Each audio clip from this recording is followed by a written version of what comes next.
Feliz sábado, mis queridos hermanos. Hoy en este hermoso sábado vamos a dar el repaso de la lección, vamos a tener el repaso de la lección para poder compartir un poco, a ver qué hemos aprendido, a ver qué estudiamos o qué cosas interesantes llamaron la atención de nosotros esta semana y juntos comentar un poco, aprender o compartir lo que hayamos entendido en esta semana de esta lección. Todo lo que es importante conocer para que nosotros podamos aprender más y sepamos cuál es la voluntad de Dios, ¿verdad? La lección lleva por título Idiomas, texto y contexto. Es la lección 7 para este 16 de mayo, ¿verdad? Del 2020. Idiomas, texto y contexto. ¿Por qué es importante el idioma? Porque es importante entender el texto y el contexto que está alrededor de ese texto, ¿verdad? Dice el versículo de memoria: tomad este libro de la ley y ponedlo al lado del arca del pacto de Jehová vuestro Dios, y esté allí por testigo contra ti. El idioma, el libro, como decían ellos, el libro de la ley era todo el Pentateuco, todo lo que Moisés, como así se dice, que se le adjudica el Pentateuco, lo escribió para que estuviera al lado del arca, o sea, donde estaban las tablas de los 10 mandamientos. Por eso dice poner este libro de la ley. O sea, es como nosotros hoy en día tenemos la Biblia, ¿verdad? Tenemos tanto el Pentateuco como todo el Antiguo y el Nuevo Testamento. Entonces, también este versículo nos da a entender algo bien importante. Nosotros tenemos que tenerlo, como muchas veces lo tenemos en nuestros hogares, tenemos que tenerlo por un lado, pero no guardado, sino estudiado, porque también dice que va a ser como por testigo contra mí, contra ti. De nosotros es nuestra responsabilidad si lo estudiamos o no lo estudiamos, si lo dejamos ahí como cualquier otra cosa o si adquirimos de él conocimiento, ¿verdad? Como es la palabra de Dios, porque la palabra de Dios es conocimiento, es sabiduría. Por eso podemos encontrar que si queremos saber o conocer a Dios o la voluntad de Dios, tenemos que ir a su palabra, ¿verdad? Su palabra. Dice que en el mundo se hablan alrededor de 6,000 idiomas, ¿verdad? Es bastante idiomas los que se hablan entre ellos. Yo creo que serán también dialectos, porque no creo que solamente idioma. Bueno, pero nosotros decimos dialecto, pero los que hablan ese tipo de dialecto, ellos se entienden por idioma y es lógico y es normal. Bueno, también dice que el Nuevo Testamento se ha traducido a más de... la Biblia se ha traducido a más de 600 idiomas y el Nuevo Testamento dice que algunas porciones se tradujeron a más de 2,500 idiomas, pero todavía queda mucho por hacer, ¿verdad? Porque de ahí, si hay alrededor o más de 6,000, entonces 2,500 apenas vamos como en la tercera parte. Y es donde nosotros tendríamos que echarle más, como decimos, más ganas. Vamos a ver entonces también que se estima que 1,500 millones de personas no cuentan con la Biblia. Dice que se estima que más de 1,500 millones de personas no cuentan con la Biblia traducida a su lengua materna. ¿Por qué es tan importante esto? Porque siempre yo les digo, cuando estamos en la iglesia o cuando tenemos reuniones, muchas de las veces yo comento y les digo, valoren la Biblia, estudien la Biblia, aprendan de la Biblia, porque entre estos 1,500 millones de personas que no cuentan con la Biblia, yo tengo la seguridad que miles de ellos desearán o desearían tener la Biblia o tener lo que nosotros tenemos en nuestros hogares, que tenemos hasta 5 o 6 Biblias y hasta las podemos adquirir con diferente tipo de pasta, de tapadura, de piel, con cierre, y no, olvídate, de todo. Y no las estudiamos. Y estas 1.500 millones de personas, tal vez miles, deseen tener la Biblia, no importa si hacen rollitos, si se las enrollan las hojas, no importa, y lo que desean es tener la Biblia y conocer de Dios y no la tienen. O sea, el privilegio de nosotros, por eso el versículo dice que ese testimonio testificará, o este libro testificará contra ti o contra mí, para que veamos qué hiciste con el tesoro que puso Dios en tus manos. ¿Qué hice yo con la Biblia? ¿Cómo la estudié o cómo yo la usé? O si la compartí también. Eso es bien interesante y es una responsabilidad muy grande. Y te vuelvo a invitar. Estudia tu Biblia, aunque sea un capítulo por día o unos versículos por día, estudia tu Biblia porque también daremos cuentas de ello si tenemos el privilegio de poder tener nuestra Biblia en nuestros hogares y de poderla estudiar libremente, ¿verdad? Vamos más adelante, dice cómo entender las escrituras, ¿verdad? Cómo nosotros podemos entender las escrituras. En 2 Timoteo 3:16 y 17 dice con qué propósito nos fue dada la Biblia. En esa cita bíblica ustedes van a encontrar donde el apóstol Pablo le escribe a Timoteo y le dice que toda la escritura es inspirada por Dios y es útil para instruir, para reprender, para enseñar, dice, para que el hombre de Dios sea cabalmente instruido para toda buena obra, ¿verdad? Entonces, ¿cómo podemos entender las escrituras o cómo yo veo las escrituras? Nosotros las tendríamos que ver de la manera como Dios quiere que la veamos. Aparte, como yo le puse personalmente, aparte que la tenemos que ver, que es una carta de educación, no es una carta educativa de amor de Dios para con sus hijos, nos sirve para tener una vida diferente, ser un pueblo diferente, tener instrucción diferente y reflejar el carácter de Dios en nuestras vidas. O sea, en otras palabras, la Biblia nos ayuda a todo aquel que la vive y la estudia, la vive y la practica, a hacer algo fuera de lo común o algo fuera de este mundo, se puede, por así decirlo. Dice también que la Biblia, se escribió como testimonio de la obra de Dios en la historia, ¿verdad? Como testimonio de la obra de Dios en la historia.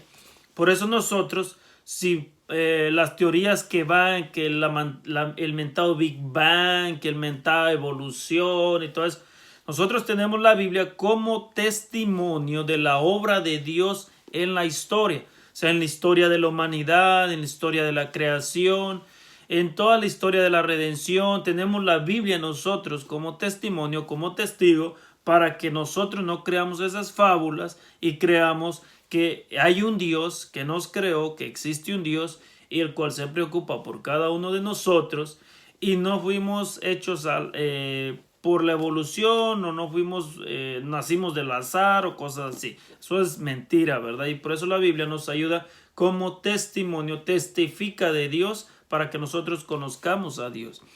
En Deuteronomio 32, 46 y 47, Moisés escribe y le hace una exhortación al pueblo. Dice el 46 y 47, y les dijo, fijad en vuestro corazón, dice, todas las palabras que os proclamo hoy, para que mandéis a vuestros hijos que obedezcan con cuidado todas las palabras de esta ley, porque no son palabras vanas, sino son vuestra vida. Por medio de ellas prolongaréis vuestros días en la tierra que vais a poseer al pasar el Jordán. Esa era una exhortación y una promesa que les estaba haciendo nuestro Dios, ¿verdad? Les dijo, cuídate de seguir todo lo que te he instruido, lo que te he mandado, para que porque esto dice no es cualquier cosa, no es cosa vana, no es cosa ligera, es cosa, dice, que da vida. Dice, para que cuando entres allá a la tierra prometida, cuídate bien de seguir las instrucciones, de guardarlas, para que tus días en esa tierra se prolonguen, o sea, tus días de vida que vayas a poseer esa tierra se prolonguen, ¿verdad? Sabemos muchos ejemplos de la historia de Israel, que ellos se alejaban y eran esclavizados, volvían a Dios y Dios volvía a cumplir su promesa y todas esas cosas, pero no vamos a entrar en ese detalle, simplemente en el consejo. Cuando Dios nos da un consejo o Dios nos hace un llamado, Dios no quiere, no nos hace un llamado, nos da un consejo que nos hace mal o que nos haga mal o que nos vaya a hacer mal. Dios nos da un llamado para bien. O sea, los planes de Dios, como lo dijo a Jeremías, que le dijera al pueblo, o sea, los planes de Dios, dice, yo sé los planes que tengo para ti, o sea, planes de bien, planes buenos y no planes malos. En su palabra Dios nos dejó escrito todos los consejos para que nuestra vida o para que nosotros tengamos una vida feliz, una vida de paz, de alegría, de tranquilidad, de confianza, que a pesar de todo lo que pasemos en este mundo, nosotros entre medio de problemas, de dificultades, de todas ese tipo de cosas que pasan, tengamos paz, tengamos confianza, tengamos seguridad. La Biblia debe de ser, como muchas veces decimos, nuestra norma de fe y nuestra guía en la confianza para ir al autor, ¿verdad? De que nos mandó esta carta de amor, que es nuestro Señor Jesús, nuestro Dios y Padre Celestial, ¿verdad? Dice la palabra y sus significados. La palabra y sus significados. Hay muchos, no sé si alguien ha escuchado, que hay muchos que usan la palabra shalom, ¿verdad? Shalom. Pero muchos la utilizan solamente para un significado. Recordemos también que dice la introducción que el lenguaje hebreo tiene muchos significados. Una palabra significa muchas cosas. A veces me recuerda también nuestro lenguaje, ¿verdad? Mexicano. Los que son mexicanos sabemos que también para una cosa le ponemos como 30 significados o 30 nombres para una sola cosa. Y digamos el nombre que digamos, sabemos lo que estamos hablando. Entonces también los hebreos, ¿verdad? Principalmente los hebreos dice que la palabra Shalom también significa, por ejemplo, descanso, seguridad, ayuda, confianza, paz, o sea, felicidad, todo tipo de cosa que se inclina o apunta a lo bueno, ¿verdad? Por eso es tan importante conocer el significado de las palabras, ¿verdad? Dice la palabra hebrea como chesed, misericordia, dice, es una de las palabras más ricas y profundas del Antiguo Testamento. Describe el amor, la benignidad y la misericordia de Dios y su actitud de pacto hacia su pueblo. La palabra chesed, que significa misericordia, dice, pero más allá de la misericordia, tiene mucho más significado profundo. Cuando ellos usaban la palabra, por ejemplo, que Dios tendría chesed sobre ellos, significaba mucho. Si ellos confiaban, tenían la segura confianza de que Dios los cuidaría, los protegería, los tendría bondad, tendría misericordia, porque para eso esa la palabra chesed es algo grande traducido, o sea, es algo que ellos entendían como palabras de esas que son infinitos los significados. La palabra hebrea, ¿verdad? Como decimos, shalom, dice a menudo se traduce como paz. Pero el significado de la palabra hebrea es mucho más profundo y más amplio. Puede traducirse como totalidad, integridad y bienestar. La bendición y la gracia de Dios nos mantiene en un estado de shalom, que es un regalo de Dios. O sea, confianza, como les dije, seguridad, paz, alegría, protegido, todo lo que tenga que ver con inclinado a lo bueno, a lo que es nuestro Dios, es lo que significan este tipo de palabras, shalom o chesed. Nosotros por eso tenemos que saber cuál es lo importante o las palabras y sus significados. Muchas de las veces utilizamos los significados o las palabras sin saber los significados. Tenemos que ver también lo que significan para poder entenderlo. Dice repetición, forma de escritura y significado. Repetición son 3 puntos, forma de escritura y significado. ¿Por qué es importante la repetición? En la Biblia muchas de las veces, y aquí como nos da el ejemplo, vamos a encontrar varios tipos de repeticiones o por qué era importante la repetición. La repetición es importante porque en repetirlo varias veces dice que estamos confirmando que lo que se está diciendo es verdadero. Nos da unos ejemplos ahí, los que estudiaron ese día del martes, nos da ejemplos, pero yo quiero darle otro, por ejemplo, otros pequeños ejemplos o otro ejemplo. Por ejemplo, cuando Dios quería darle a conocer al mundo algo, repetía los sueños. Si usted se da cuenta, el sueño de Faraón se repitió 2 veces. Los sueños de José, que siempre eran para que él fuera el grande y los demás se inclinaran, le repetía los sueños. Le repetía primero el de las gavillas, después el de la luna y las estrellas, o el sol y las estrellas, como quieran llamar, la luna, el sol y las estrellas. Pero tenía el mismo significado, que él iba a ser grande y los demás se iban a inclinar. O sea, pues la repetición es importante. Las formas de escritura, ¿verdad? Las formas de escritura, cómo escriben o de qué manera se usa la repetición. La forma de escritura, por ejemplo, en la creación, la repite también y la repite también cuando los querubines dicen de Dios santo, santo, santo. Las formas de escritura es para darnos a entender a nosotros en qué momento o qué está pasando. Por ejemplo, en la creación estaba pasando algo distinto a la adoración que están dando estos querubines en el trono de Dios. Pero la forma en que se escribe o se repite, la repetición es la misma. Pero la forma o el contexto en el que se está escribiendo es diferente. Entonces tenemos que entender también por qué repiten y cuál es la forma de escritura o cómo utilizan la escritura y su significado. El significado es para qué lo repiten. ¿Para qué lo repiten? Para poder comprender mejor lo que Dios nos quiere dar a entender o nos está dando a entender. Dice, una de las formas en que el escritor hebreo podía enfatizar determinado atributo de Dios era repitiéndolo 3 veces. O sea, cuando los hebreos, dice que los hebreos no usan los puntos ni todas esas cosas, entonces todo es corrido.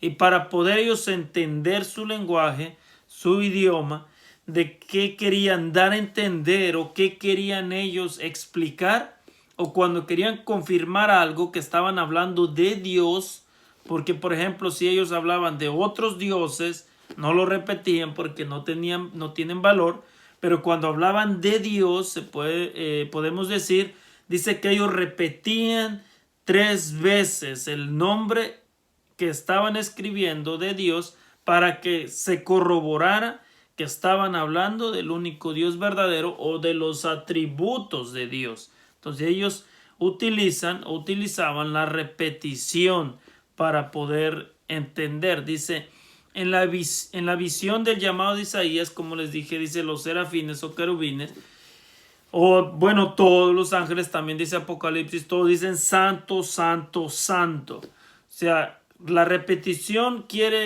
nos da a entender que el único santo o el único ser al que están adorando es Dios, porque solamente Dios es santo.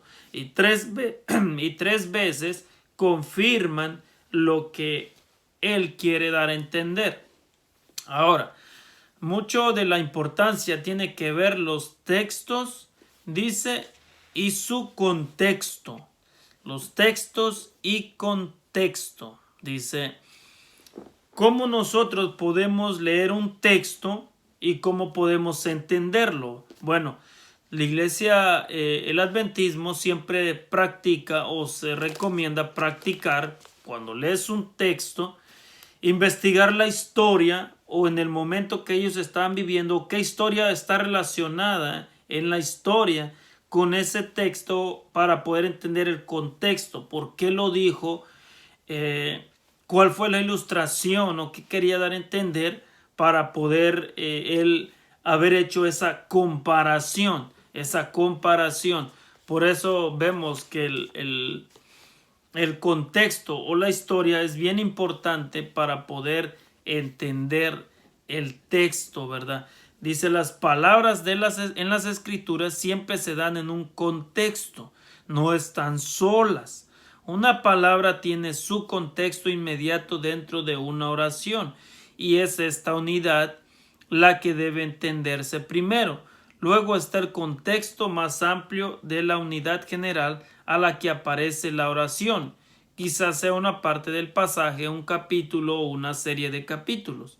Es fundamental comprender lo mejor posible el contexto de las palabras y las oraciones para no arribar a conclusiones erróneas. Y nos da los tipos de textos: Génesis 1:27, Génesis 2:7, luego Génesis 2:15 al 23. Dice cómo podemos entender a partir de estos diferentes pasajes y contextos la definición de Adán, la palabra hebrea para hombre. En el primero dice que cuando él dijo hagamos al hombre, significaba, se puede decir en su contexto, hagamos a la humanidad. Después es donde él empieza a decirle a Adán y creó al hombre. O sea, ya se está refiriendo a Adán. Después en el 2:15-23 dice que ahí es donde se estaba, crea a la mujer con Adán y le dice, esta es carne, hueso de mi hueso y carne de mi carne. O sea, está, pero en todo se usaba la palabra Adán, Adam. O sea, la palabra Adán, que era humanidad, también era Adán solo y también era Adán y Eva. O sea, Adán y Eva también se llamaban entre los dos Adán. Por eso vemos cómo se usó la palabra en diferentes etapas y qué contexto tenía. En el primero, la planeación de la humanidad. En el segundo, el hombre hecho. En el tercero, el hombre y la mujer. Dice, ya hemos visto que la repetición del término vara en Génesis indica un énfasis en la creación del hombre. Ahora vemos que el hombre, esto define dentro del contexto, que al hombre se define dentro del contexto de este versículo como hombre y mujer. Esto significa que el término hebreo Adán debe entenderse en este pasaje como una referencia al género humano o la humanidad. Por eso es importante entender ese contexto, ¿verdad? ¿Qué estaba hablando? Es como cuando muchos utilizan la parábola del rico y Lázaro para decir que Jesús creía en el infierno o que enseñó que creía en el infierno. Cuando ustedes leen la historia o buscan más profundamente por qué Jesús utilizó esa parábola o lo que sea, ustedes encuentran una historia o un mito o una leyenda en el cual los judíos también estaban familiarizados y hablaba similar a lo que Jesús les trató de dar a entender en esa parábola. Hablaba que de los que se van a los que gozaron en esta vida se iban al infierno a ser torturados porque ya habían gozado, y los que se fueron los que habían sufrido, los pobres, se iban al cielo para ser consolados. Por eso, como estaban familiarizados en esa historia o en ese mito, Jesús utiliza ese misma, se puede decir, secuencia de ejemplo para decir lo del rico y Lázaro, pero ellos ahora hoy en día el cristianismo lo toma como para decir que Jesús también enseñó del infierno. Ese es un ejemplo solamente que les estoy poniendo. Hay muchos ejemplos más, pero por eso tenemos que buscar o la historia o conocer el contexto para saber de lo que se estaba hablando. Otros creen también que el apóstol que Lucas, que escribió Hechos de los Apóstoles, que cuando el apóstol Pedro o Lucas está narrando, ve que Lucas escribió el libro de Hechos, pero lo escribió de todo lo que él investigó. O sea, lo que le contaron no era lo que Lucas vivió, sino lo que le contaron. Y cuando ustedes ven eso, ustedes ven o la palabra o la narración de Lucas dice, y se les aparecieron encima, dice, lenguas de fuego y se posaron en cada uno de ellos. O sea, y todos nos imaginamos que lo que está narrando Lucas ahí, que es verdad que las lenguas salieron ahí arriba y que andaban ahí de fuego y luego se posaron en las cabezas de los apóstoles y todos esos, y de ahí también vienen las falsas doctrinas de los pentecosteses o de otras religiones que según hablan en lenguas, para decir que hablamos lenguas angelicales, hablamos lenguas de fuego, hablamos o sea, Hechos lo dice, Hechos lo dice. Usted va a la historia el contexto que está en Hechos, porque le estaba narrando eso a Lucas para que entendiera más o menos lo que él iba a escribir. Por eso le narraron eso. Pero si usted va, y yo le voy a leer nomás el primero y el segundo versículo. Dice: cuando llegó el día de Pentecostés estaban todos juntos en el mismo lugar. Y de repente vino del cielo un estruendo. Ahí estamos bien. De repente vino del cielo un estruendo. Y dice: como de un viento impetuoso. O sea, ¿cómo? Cuando le estaban narrando la historia a Lucas, le dijeron: viene un estruendo. Y por ejemplo, Lucas preguntó: ¿cómo? ¿Qué clase de estruendo?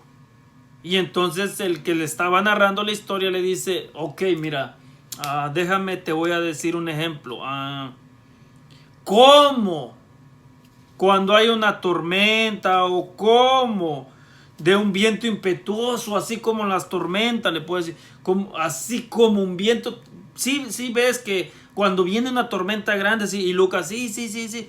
Ok, ¿cómo así? O sea, ¿cómo así? Algo similar. Y entonces Lucas escribe. Pero cuando nosotros leemos el texto así, literal, sin buscar su contexto, nosotros decimos: no, dice que estaban todos juntos, de repente vino un estruendo y después entró un ventarronazo y movió la casa y las lenguas salieron arriba. Y hay películas, déjenme decirle, hay películas que hacen así. O sea, que dice que truena y entra el viento y tumba las puertas y las menea para allá para acá, y luego ellos ven arriba y ahí andan las lenguas ahí de fuego, y luego se posan.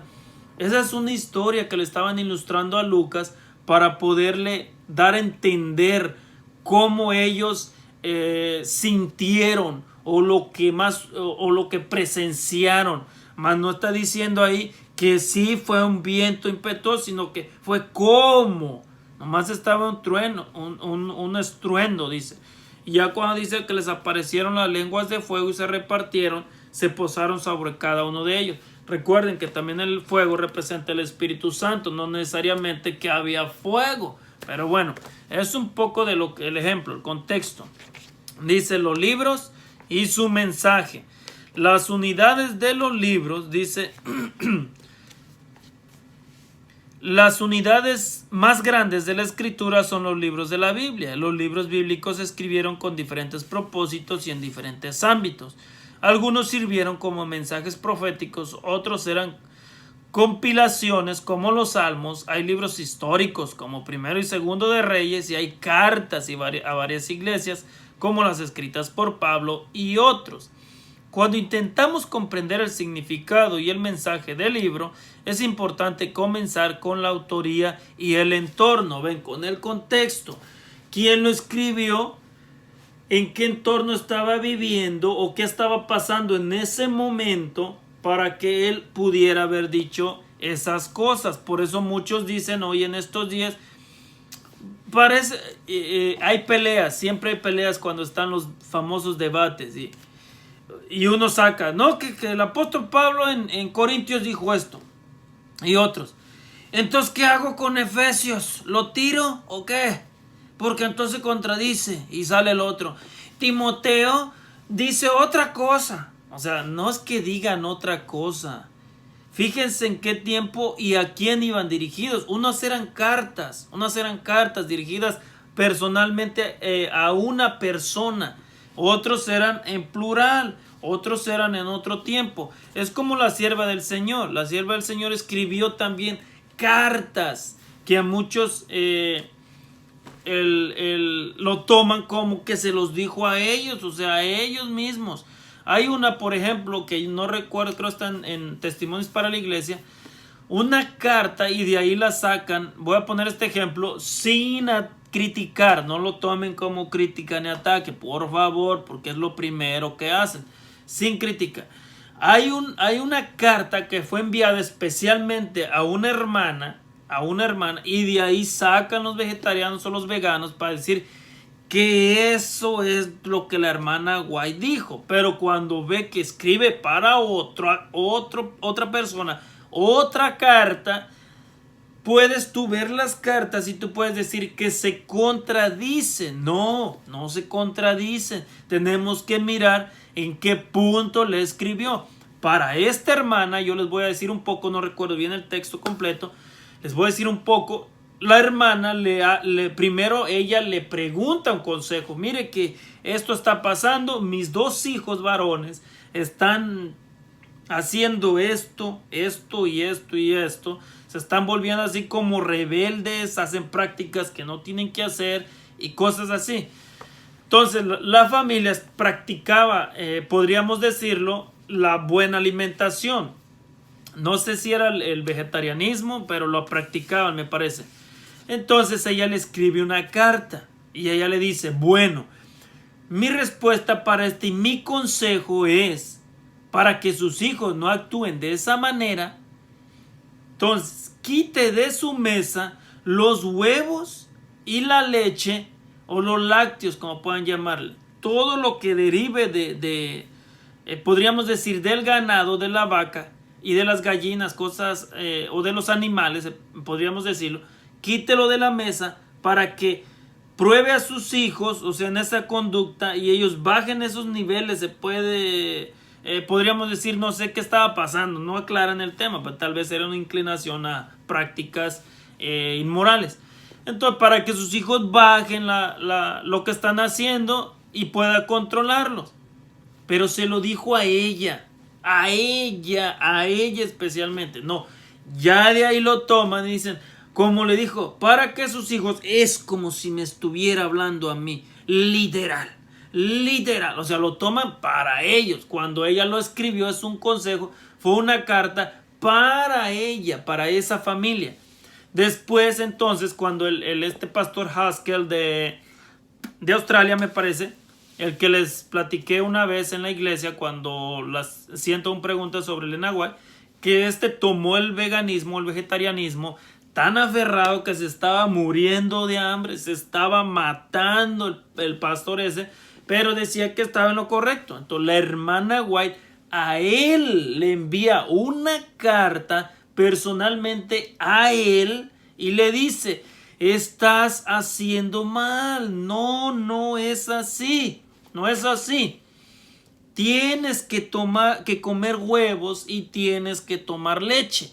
Tienes que buscar la leche de animales que sean criados lo más natural posible, y de las gallinas o huevos de las aves, de lo que vayas a comer, que sean también criadas de la misma manera. O sea, no te estés matando. Tómate los huevos, ya sea crudos o cómetelos cocidos, pero tienes que tomar leche y huevos y también remojarlos, creo, me parece que les dijo, con jugo de uva y todas esas cosas. O sea, tomar jugo de uva, le dijo, para que te sanes, porque eso que estás haciendo es un error, ¿Por qué quitaste los huevos de tu dieta y tu leche?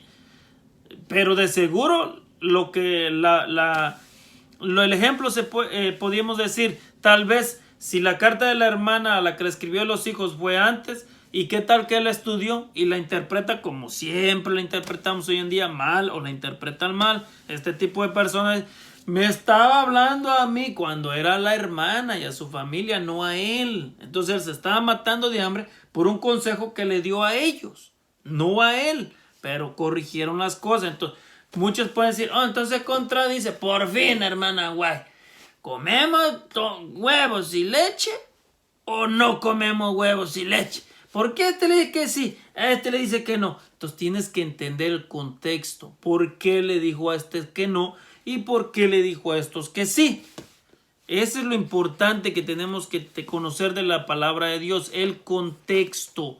O sea, su mensaje. Porque el apóstol Pablo a Timoteo le decía una cosa, a los efesios otra, a los corintios otra, a los romanos otra, pero todo era el mismo mensaje. Pero tenemos que entender por qué o en cuándo lo escribió o para qué lo escribió. Entonces, es lo importante, dice, conocer los libros y su mensaje. Vamos a resumir entonces la lección. Dice, el idioma, texto y contexto. Tenemos que conocer o ver en qué idioma fue escrito, qué dice el texto y qué estaba pasando en el contexto. Cómo entender las escrituras. Seguimos lo mismo, viendo el idioma, el texto y su contexto, la palabra y sus significados. Tenemos que ver la palabra, qué abarcante es, qué significados grandes tiene o cuántos significados podríamos darle a esa palabra o cuántos podemos encontrar. La repetición, formas de escritura y significado. La repetición significa cuando estás hablando de Dios y estás confirmando que estás hablando de Él, dice que es bueno la repetición, o sea, la confirmación. Y el significado, o sea, lo que le estás dando tú, los textos y su contexto, como estábamos viendo, es de saber el texto, a quién fue dirigido o por qué fue dirigido, en qué tiempo y cuál era el entorno. Como los libros, dice, y su mensaje, qué significado tienen para nosotros que Moisés haya escrito el libro del Génesis. Dice, qué significado tiene, por ejemplo, el libro de Génesis. Que nosotros, como les empecé a decir desde el principio, conocemos nuestra identidad. O sea, conocemos de dónde venimos y quién es Dios. Conocemos quién es Dios. O sea, y qué es Dios para nosotros. Nuestro Creador, nuestro Padre Celestial y nuestro Salvador personal. O sea, por eso es importante que Moisés o conozcamos la importancia que tiene el libro de Génesis para nosotros, para conocer el principio y no andar creyendo que el mundo tiene miles de millones de años y que los dinosaurios o que la explosión del Big Bang o que el meteorito, que tantas cosas. Es gracias y agradecemos a Dios que dio a Moisés que escribiera el Génesis para nosotros entenderlo. Hay un punto que no alcancé a tocar o no alcanzaremos a tocar, tal vez nomás lo doy un poquito resumido. En algo que yo encontré en esta lección, que para mí en lo personal, y yo le pido a los hermanos que me conocen y que estudien la Biblia o que estudian la Biblia regularmente y puedan ayudarme en este punto.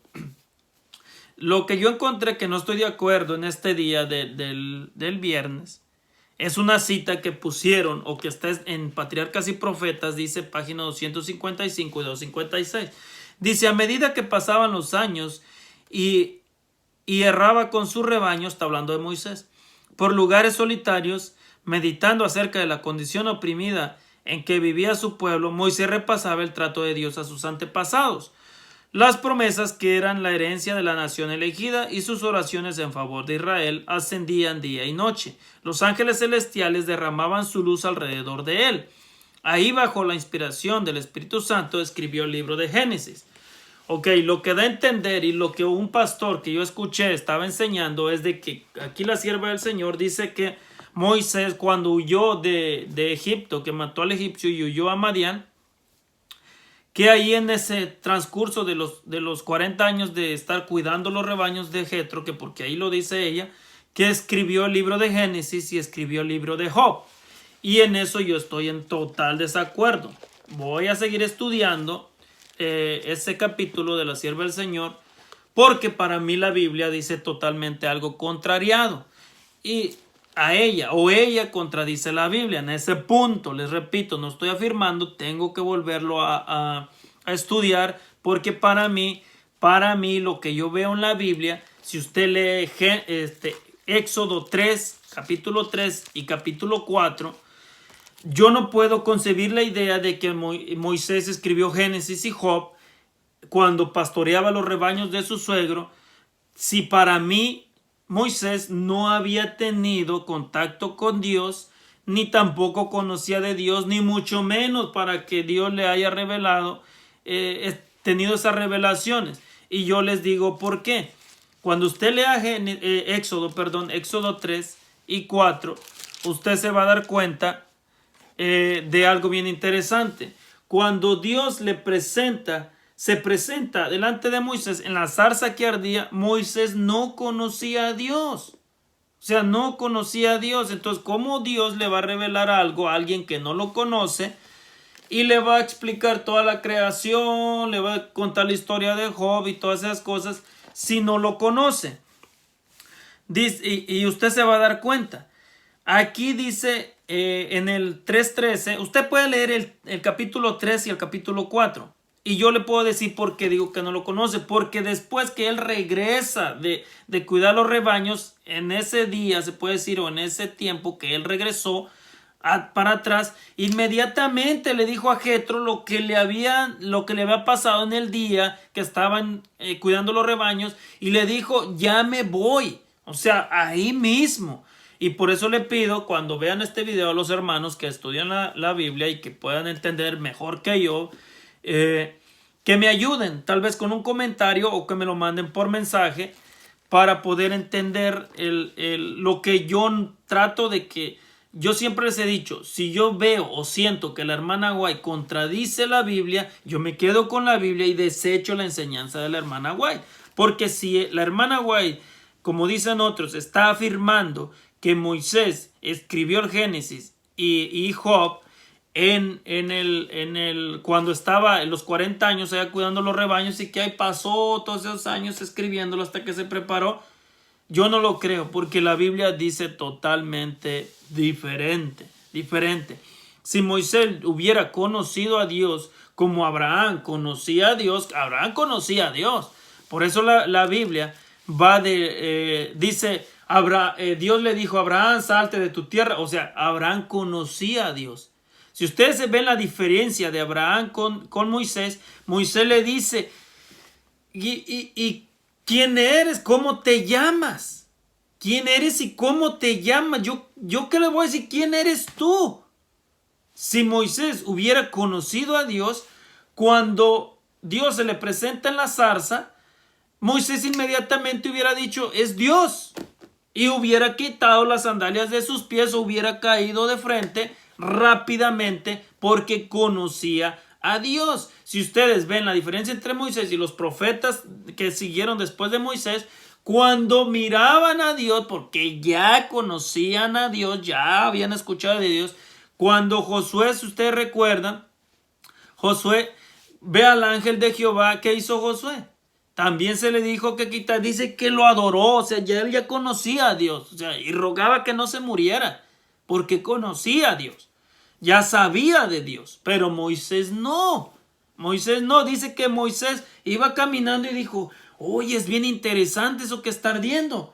Entonces él iba caminando para allá, y entonces le habló la voz por nombre. Dios le habló, y entonces le dijo, quita las sandalias de tus pies, porque el lugar en que estás santo es. Empieza la conversación, y Moisés le dice, ¿y cómo te llamas? O sea, ahí está, yo no lo estoy inventando. En el Éxodo 3:13 yo le voy a decir, dice, dijo Moisés a Dios, si voy a los israelitas y les digo, el Dios de vuestros padres me ha enviado a vosotros, y si ellos me preguntan cuál es su nombre, ¿qué les diré? ¿Qué les diré? Porque ni Moisés sabía el nombre de Dios. Entonces, ¿cómo me vas a decir en el libro de Elena White que él escribió Génesis y Job porque Dios le había revelado todo y los ángeles andaban con él? Si dice que Moisés ni siquiera conocía a Dios. O sea, ni siquiera conocía a Dios.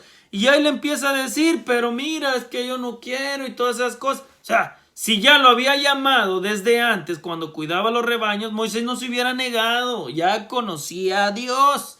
Pero entonces el 13 me está diciendo que Moisés no conocía a Dios. O sea, no pudo escribir el Génesis y el libro de Job antes de ir a Egipto. Así lo escribió en el Éxodo, escribió todo junto, para mi perspectiva. Por eso le pido nuevamente que me ayuden a entender entonces eso, porque Patriarcas y Profetas, según Ellen White, da a entender, le digo según, porque yo todavía no estoy convencido que ella dio a entender eso. Tengo que volver a leer ese capítulo para entender, a ver en dónde se entrelazaron el párrafo, o tal vez si ese párrafo iba después o antes, pero bueno, vamos a tratar de entenderlo Pero en la Biblia me encuentro que la Biblia no está de acuerdo a lo que escribió entonces Elena White y yo me quedo con la Biblia. Entonces, ¿por qué les digo eso? Después en el 4, si ustedes se dan cuenta, mire, dice, entonces, ya cuando Moisés terminó, dice el 17, y llevarás en tu mano esta vara con la cual harás señales. Ya cuando regresa en el 18 dice, entonces Moisés volvió a su suegro. O sea, ya regresó de pastear las ovejas, pastorearlo, como quieran llamarle. Dice, entonces Moisés volvió a su suegro Jetro y le dijo, con tu permiso, volveré a mis hermanos que están en Egipto para ver si aún viven. Y Jetro dijo a Moisés, ve en paz. El Señor había dicho a Moisés en Madián, vuelve a Egipto, porque han muerto todos los que procuraban tu muerte. Y más aún, cuando, usted puede leerlo, el 3 y el 4, por favor. Y cuando se dan cuenta, después, cuando él empieza a Moisés a decirle a Dios, no, que esto y que lo otro, y que yo no puedo hablar, y todas estas cosas, le dice, tú tranquilo, Aarón ya viene en camino. Porque Aarón ya viene a tu encuentro porque él te va a ayudar. O sea, Aarón cuando se encuentran le dice, Dios me llamó apenas, o sea, estos días, ayer o antier o con lo que se hayan durado en ir, me llamó y me dijo que viniera a tu encuentro. O sea, ya a los dos recibieron la visión o el llamado. Pero entonces yo no puedo concebir o aceptar que diga que escribió el Génesis y Job cuando andaba pastoreando las ovejas. Entonces para Moisés hubiera sido un martirio estar todos los años pensando en que, ay, mis hermanos están sufriendo y yo aquí contento y tranquilo. ¿Qué voy a hacer? ¿Qué voy a hacer? No, yo no concibo esa idea. Para mí no fue así. Y la Biblia para mí, en mi mente poca, se puede decir con poca entendimiento, yo lo que leo y entiendo es de que ni conocía a Dios, lo conoció ahí en la zarza. Y en la zarza era cuando se cumplieron los 40 años que él había pasado o iba a pasar en Madián. Y ahí regresa ese momento, en ese día, o lo que tardó el pastoreo, regresa y le dice a Jetro, yo ya me tengo que ir. Me acaba de llamar Dios y me tengo que ir. Entonces ahí conoció a Dios. Él no conocía a Dios. Abraham sí conocía a Dios. Si ustedes ven la genealogía de Abraham, cuando empieza desde Sem, Sem todavía vivía cuando Abraham ya estaba. O sea, Sem todavía vivía. Ustedes ven la genealogía del Génesis y ven la genealogía de Sem. Sem estaba vivo aún cuando Jacob nació.